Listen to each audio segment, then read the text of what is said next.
Ready? Start. Sir, I will now come to the great lacunae or drawbacks in this scheme of tax on dividends because it has to be considered only on the paid up capital. Sir, many concerns are undercapitalized. Many concerns have 10 times more in the reserves than in the capital or even 20 times more, and the price of equity shares is governed by the reserves and capital. The same thing is seen in the case of the banking companies where they are called on funds. So, whether it is capital or whether it is reserves, I think, sir, they should be treated on par. I do not know why the finance minister has taken this attitude of not taking the paid up capital and reserves together. On the basis of having the paid up capital and reserves together, he would have made the slabs narrower than that what they are today. Today, the slabs are 6% to 10% and 10% of 18% and over 18%. If he had taken both items together, then the slabs would have been narrower. But what is ultimately the scientific structure, in my opinion, for laying taxes on dividends?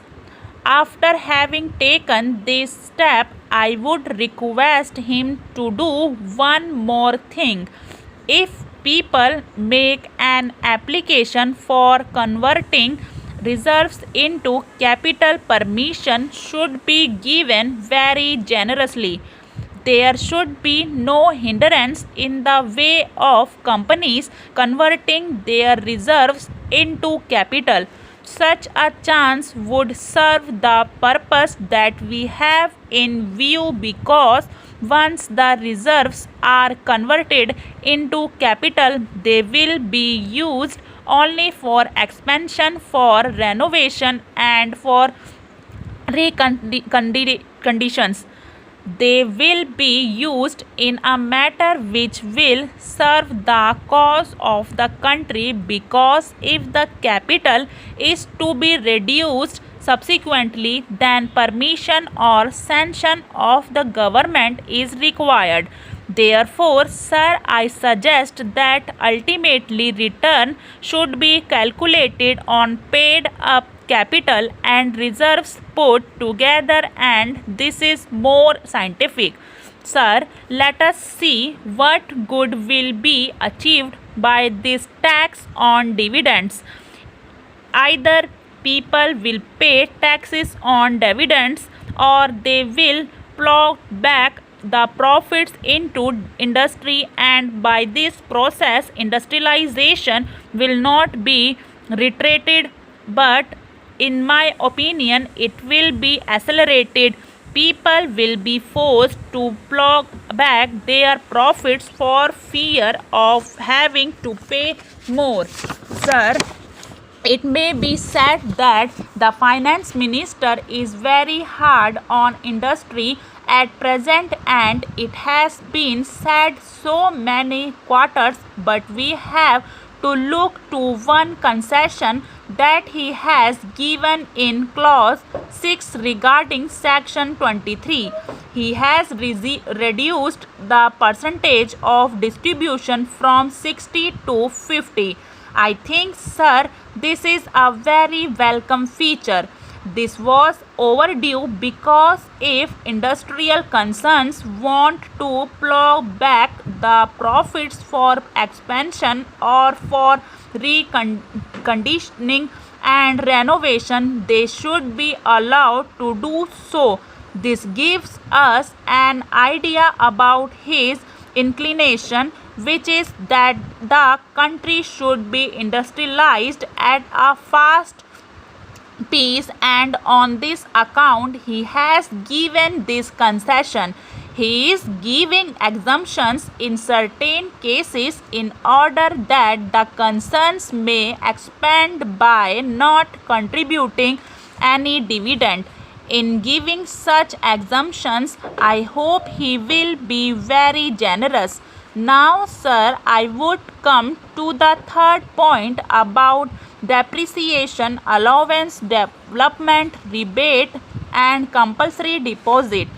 That this has been a very controversial point amongst the industrial and business circles, and rightly so. In the bill as it has been drafted, government have taken too much power for asking concerns to deposit a percentage on account of profits and gains before the 30th of June if certain conditions exist regarding reserves, fixed assets, and so on. He has done this with a purpose of and I quite understand it, but the way in which it is put is simply embarrassing to those who are carrying on business and industry.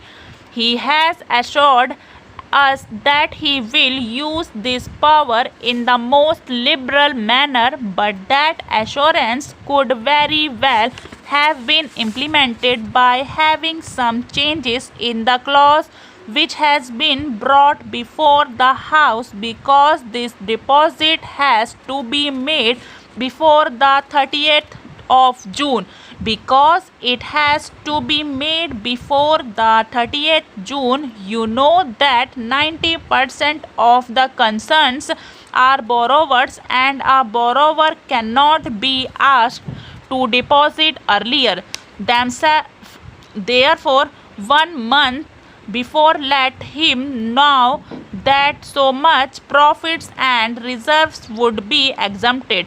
A borrower cannot be asked to make a compulsory deposit.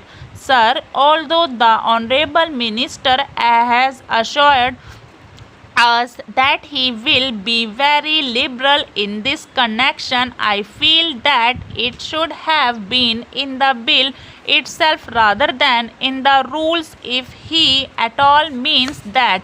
As regards working capital, no mention is made that the genuine needs of working capital will be provided in this rule for compulsory deposit, because when the concern requires working capital, it should be fully provided. Stop.